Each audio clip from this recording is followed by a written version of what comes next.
بات کرتے ہیں کہ جو کسی کے منہ میں آتا ہے بک دیتا ہے، تحریر کر دیتا ہے، تقریر کر دیتا ہے، نام نہاد آرٹ شکل کی آڑ میں گستاخیاں کر دیتا ہے۔ ان غیر مسلم ممالک کی مستیاں، گشتیاں، لانتی ہستیاں جبلت و خناس عوام الناس کو وسوسوں کے اندھیروں اور اندھے اور عمیق گوؤں میں دنسار پھنسا دیتی ہیں۔ یہ طاغوتی قوتیں تو روز ازل سے ہی فساد برپا کیے ہوئے ہیں۔ حق و باطل کا مارکا تو اس عالم لاہوت میں شروع ہو گیا تھا جب سٹیج لگ چکا تھا اور حضرت آدم علیہ السلام کو سجدہ کرنے کا ابلیس کو حکم ربی ہوا، مگر وہ انکار پر مردود ٹھہرا۔ پھر انسان کو بھٹکانے کی مہلت مانگی، یہ عطا ہوئی، مگر اللہ کے بندوں پر اس کا زور نہ چلے گا۔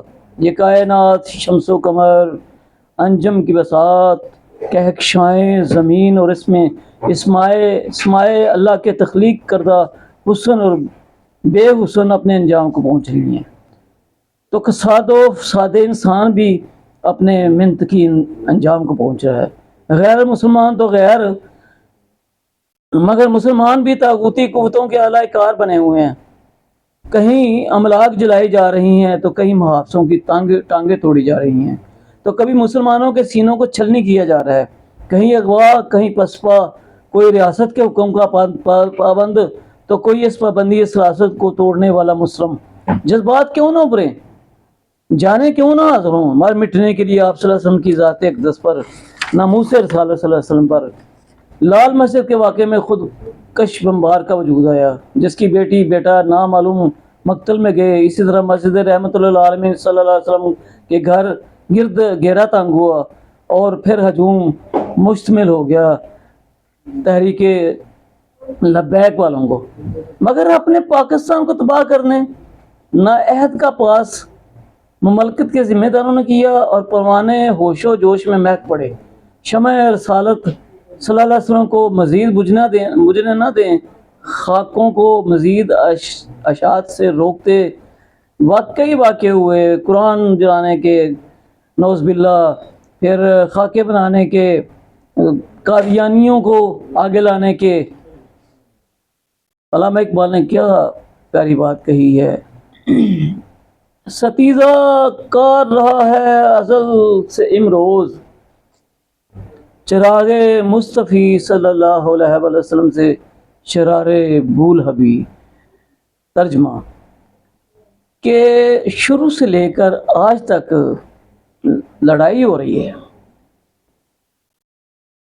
آپ صلی اللہ علیہ وسلم کے چراغ سے، روشنی سے ابو لہب کا جو شر ہے وہ لڑ رہا ہے، لیکن مملکت خدا داد کو مٹانے کے پے در پہ دشمن اعلانیہ طبل جنگ بجا چکا ہے۔ یہ تو مملکت پاکستان کے معرض وجود میں آ جانے کے بعد ہی مصروف دنگا و فساد ریاست کو کمزور کرنے کے منصوبے بنا چکا ہے۔ پاکستان کے حصے بکرے تو انہوں نے مرحلہ وار نشانے پہ رکھے ہوئے، مگر اندرونی دشمن کے ساتھ یہ بیرونی دشمن مل کر وطن کی مٹی کو راکھ میں بدلنے کے منصوبے بناتا ہے اور بناتا رہے گا۔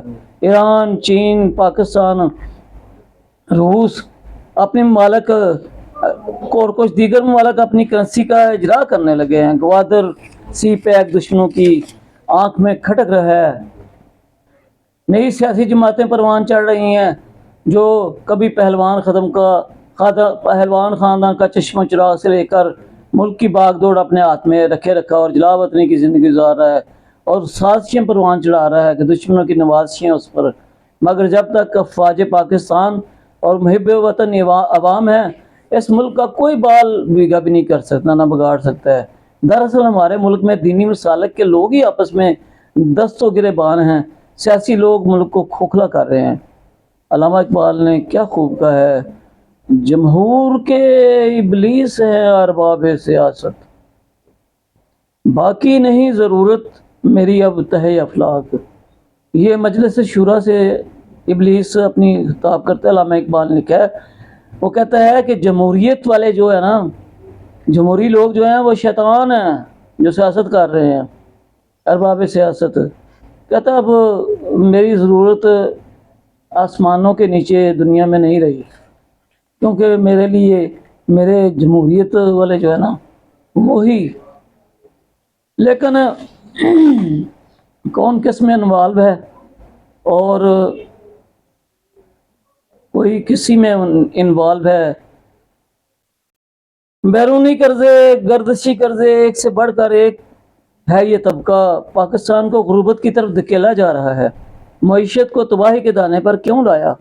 ساری حکومتیں، IMF اور دیگر سے قرضے کس کس نے لیے؟ ابلیس نے اپنی مجلس شورا سے نام نہاد خطاب میں کہا، وہ فاقہ کاش کے موت سے ڈرتا نہیں ذرا، روح محمد صلی اللہ علیہ وسلم اس کے بدن سے نکال دو. کبھی کوئی افواج پاکستان پر رسائی کرتا ہے تو کبھی کوئی اقلیت کو شہ دیتا ہے اور کبھی کو ہمسایہ ممالک جو ہے نا کرتے ہیں. لیکن اے وطن ہم ہیں تیری شمع کے پروانوں میں، زندگی ہوش میں جوش ہے ایمانوں میں. ہم سب مل کر اس شمع رسالت صلی اللہ علیہ وسلم، ناموس سے رسالت صلی اللہ علیہ وسلم کے محافظ ہیں. آپس میں رواداری ہو، وعدوں کا عہد و پیمان کے پاسبان ہو تو پھر مضبوط سرحدیں پاکستان ہوں.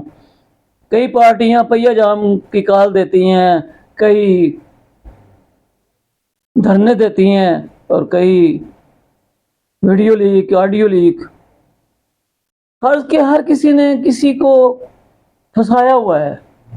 بند ہے جج کیا، عدالت کیا، شجاعت کیا، سیاست کیا، صداقت رہی نہیں ہے. اور دوسری قرارداد ناموس رسالت پارٹی میں لانی ہے، پارلیمنٹ میں لانی ہے صلی اللہ علیہ وسلم. ظلم پھر ظلم ہے، بڑھتا ہے تو مٹ جاتا ہے، خون پھر خون ہے، ٹپکے گا تو جم جائے گا. میرا تو خیال ہے کسی اور عامر چیمہ شہید کا انتظار ہے، کسی اور عامر